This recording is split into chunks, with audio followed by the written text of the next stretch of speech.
ഷൈട്ടോ ചാക്കോ ചേട്ടന്റെ ആസ്തി എത്രയാണ്? അത് അറിഞ്ഞിട്ട് ഇപ്പൊ എന്താ കാര്യം? എനിക്ക് അറിഞ്ഞിട്ടൊന്നുമില്ല. അപ്പൊ ഇത് ആർക്കാ അറിയണ്ട്? അത് ഗൂഗിളില് ഓരോ ആൾക്കാർ ചോദിക്കുന്നതാണ്.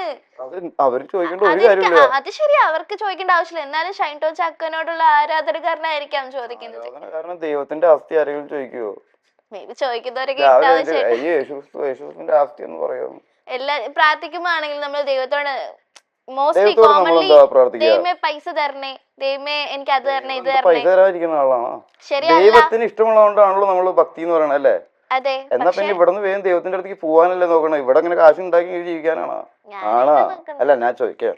ദൈവത്തിന്റെ അടുത്ത് നമ്മള് ഇഷ്ടം കാരണം ഭക്തി എന്ന് പറയണത് ദൈവത്തോടുള്ള ഇഷ്ടം. ഒരാളോടുള്ള ഇഷ്ടം നമ്മൾ എങ്ങനെയാ പ്രകടിപ്പിക്കുക? അയാളുടെ അടുത്തേക്ക് ചെന്നിട്ടല്ലേ പെട്ടെന്ന്. അല്ലാതെ ഒരിക്കലും അയാളുടെ അടുത്തേക്ക് എത്താതിരിക്കാൻ. പറയുന്നത് നമ്മൾ പെട്ടെന്ന് ദൈവത്തിന്റെ അടുത്ത് ചെല്ലണം എന്നാണോ? അങ്ങനെയല്ല. ഓക്കെ, പിന്നെ ഒരു മതങ്ങളും ഇവിടെ ദൈവത്തിലേക്ക് എത്താൻ പഠിപ്പിക്കുന്നില്ല. ഇവിടെ സ്ഥിരമായിട്ട് ഒരു പ്രശ്നമില്ലാതെ ജീവിക്കാനാണ് പഠിപ്പിക്കുന്നത്.